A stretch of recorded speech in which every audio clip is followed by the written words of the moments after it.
Assalamualaikum warahmatullahi wabarakatuh. Halo teman-teman, kami dari kelompok 7 mata kuliah teori akuntansi dengan dosen pengampu Bapak Abdullah Mubarak SEMSI.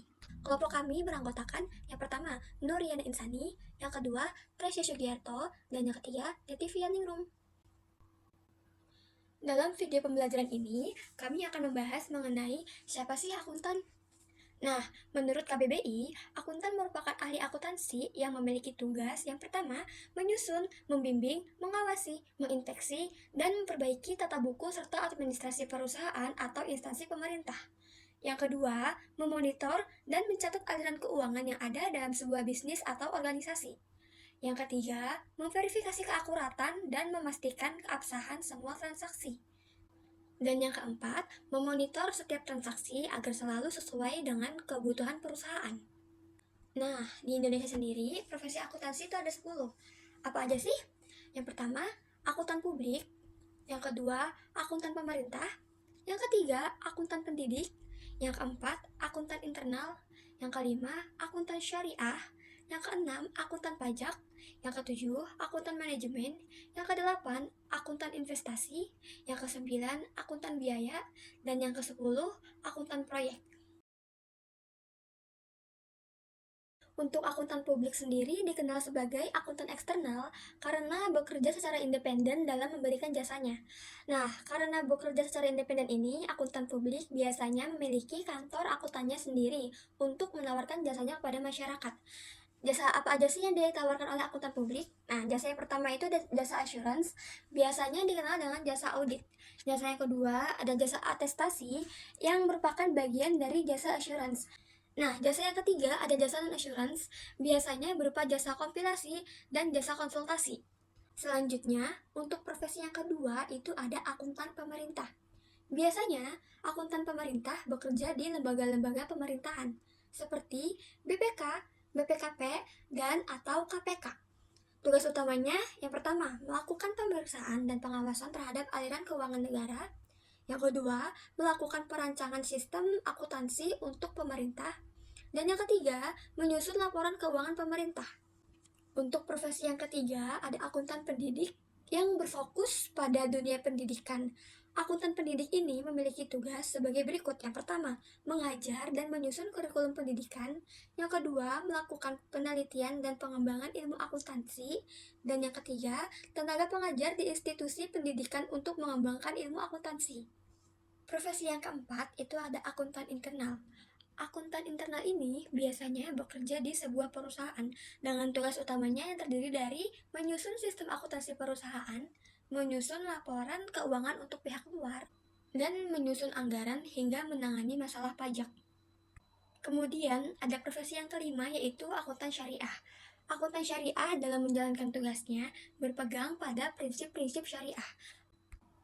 Selanjutnya untuk profesi ke-6 dan ke-7 itu ada akuntan pajak dan akuntan manajemen. Untuk akuntan pajak secara singkatnya biasanya hanya berfokus pada pencatatan dan pembukuan pajak. Seorang akuntan pajak akan mengatur keuangan yang nantinya akan dilaporkan kepada Direktorat Jenderal Pajak.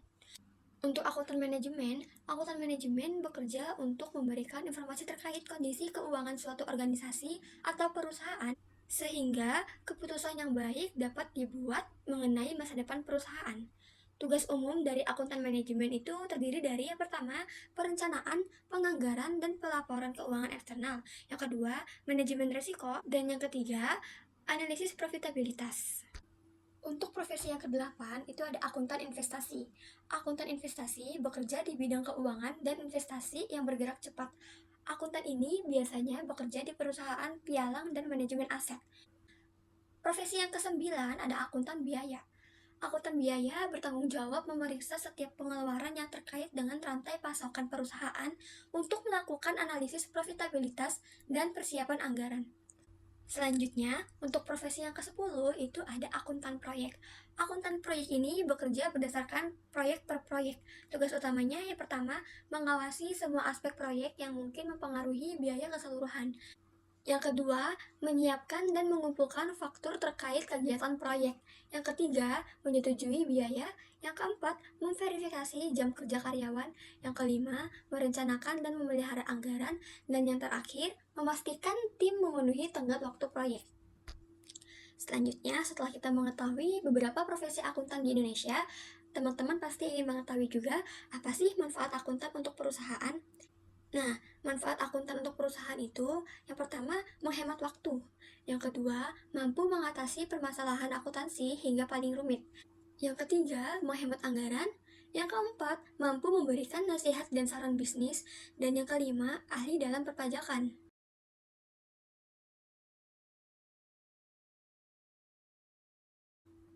Selanjutnya adalah pedoman profesi akuntansi yang mengacu pada IFRS yang digunakan secara global. Adapun kode etik akuntan yang memuat beberapa prinsip sebagai berikut. Yang pertama, tanggung jawab profesi. Yang kedua, kepentingan publik. Yang ketiga, integritas. Yang keempat, objektivitas. Yang kelima, kompetensi dan kehati-hatian. Yang keenam, kerahasiaan. Dan yang ketujuh, standar teknis. Nah, untuk aturan etika profesional akuntansi, menurut Ikatan Akuntansi Indonesia atau IAI, adalah yang pertama, prinsip etika, yang kedua, aturan etika, dan yang ketiga, interpretasi aturan etika. Kemudian, standar profesional akuntan publik atau SPAP diterbitkan oleh Ikatan Akuntansi Indonesia atau IAI. Yang pertama, tanggung jawab moral, yang bertujuan satu, memberikan informasi secara lengkap dan jujur, dan yang kedua, mengambil keputusan yang bijaksana. Selain itu, ada tanggung jawab profesional dan tanggung jawab hukum. Nah, kesimpulannya, akuntan adalah ahli akuntansi yang bertugas menyusun, membimbing, mengawasi, menginspeksi, dan memperbaiki tata buku serta administrasi perusahaan atau instansi pemerintah. Terdapat berbagai jenis akuntan, tergantung pada bidang pekerjaannya. Umumnya, seorang akuntan memiliki pendidikan serta keahlian di bidang ekonomi dan keuangan. Akuntan dibagi menjadi beberapa macam profesi seperti akuntan publik, pemerintah, pendidik, internal, syariah, dan pajak. Menjadi seorang akuntan harus mematuhi kode etik profesi akuntansi dan bertindak sesuai standar akuntansi Indonesia. Standar akuntansi di Indonesia mengacu pada teori yang ada, di antaranya adalah IFRS atau International Financial Reporting Standards yang digunakan pada skala global. Demikian video pembelajaran dari kelompok kami. Wassalamualaikum warahmatullahi wabarakatuh.